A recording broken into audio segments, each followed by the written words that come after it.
Hola gentiles oyentes, quería hacer un audio de etimología de estas palabras. La primera es texto.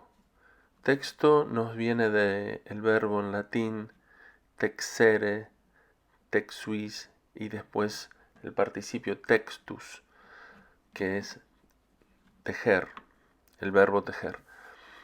Entonces, texto sería un tejido.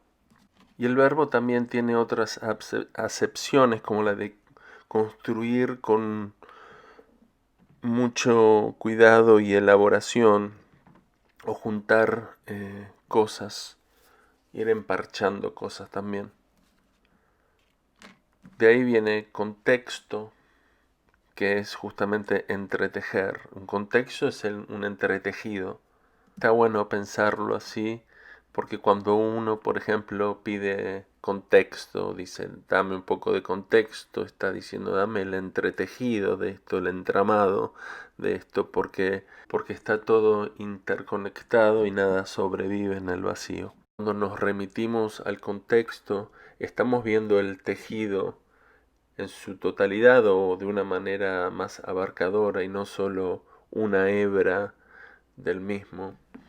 Está también la raíz indoeuropea tex, es tejer, fabricar con un hacha, que nos dio técnica, tecnología y sus derivados. Y como una forma de pedir el contexto es estudiar la historia, vamos a ver cuál es la etimología de la palabra historia. Creo que es muy interesante.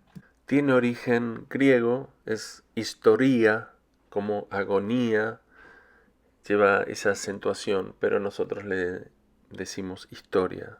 La historia.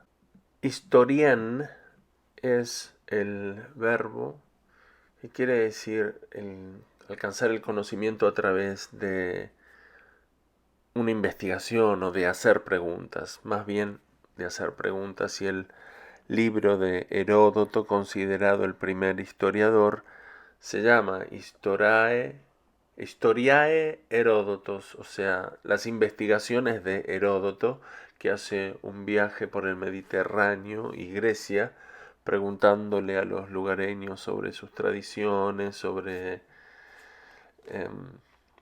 su historia, básicamente. Y resulta un término fascinante y fiel a su significado, porque podemos ir incluso más allá en la etimología y ver sus partes. La palabra oida en griego es saber, conocimiento. Sócrates dice en oida oti ouden oida, que es el famoso solo sé que nada sé, que me gusta mucho mejor que la otra traducción que circula, solo sé que no sé nada. Queda mejor, solo sé que nada sé.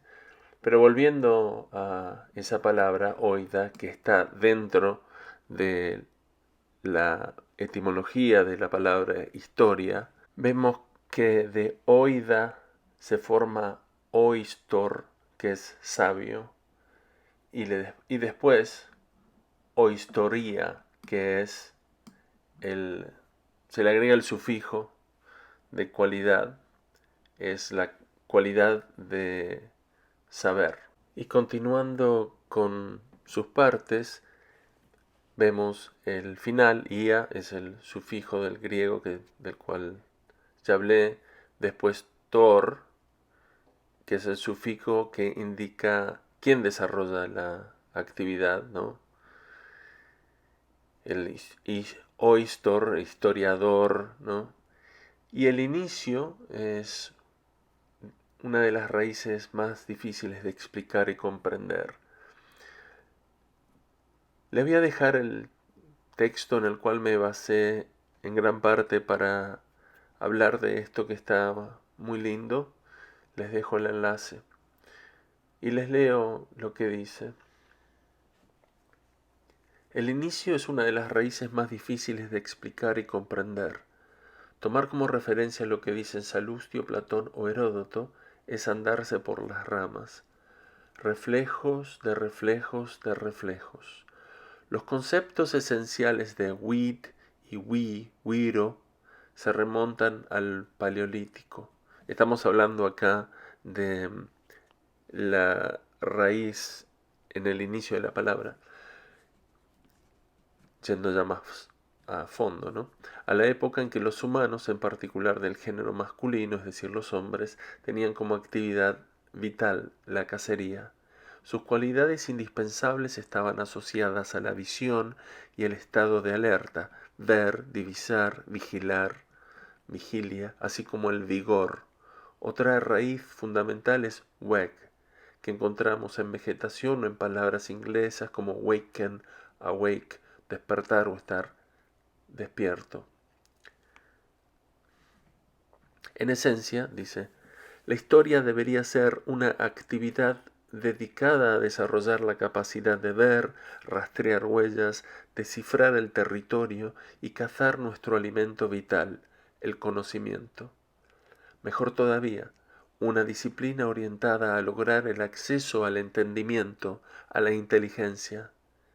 Las personas que la practican deben llamarse histores. No conozco a nadie que diga asesoriador, consultoriador, gestoriador, habladuriador, pescaderiador o rectoriador.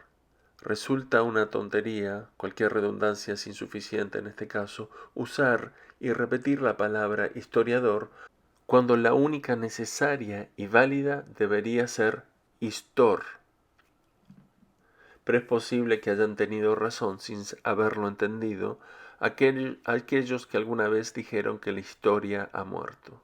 Y por último, hablemos del origen de la palabra necio. Viene del verbo en latín de necio, nescire. Nescire. Necio sería la primera persona del singular del presente. Nescire es el infinitivo. El verbo significa ignorar, desconocer o ser incapaz, porque abarca bastante ignorancia, que tiene que ver no solo con el conocimiento, sino con la habilidad. Dentro de la palabra está la raíz SC, que si vemos necio como está escrito el verbo en latín, es N-E-S-C-I-R-E, nescire. Es la misma de ciencia, la misma raíz de ciencia. Entonces es la negación de la ciencia, necio, el que niega el conocimiento. Por último, los dejo con una cita de Cicerón que usa algunas de estas palabras y que tiene que ver con el tema que está en el trasfondo de este audio. Dice esta cita: ignorar lo que ocurrió antes que nacieras es permanecer por siempre en la infancia.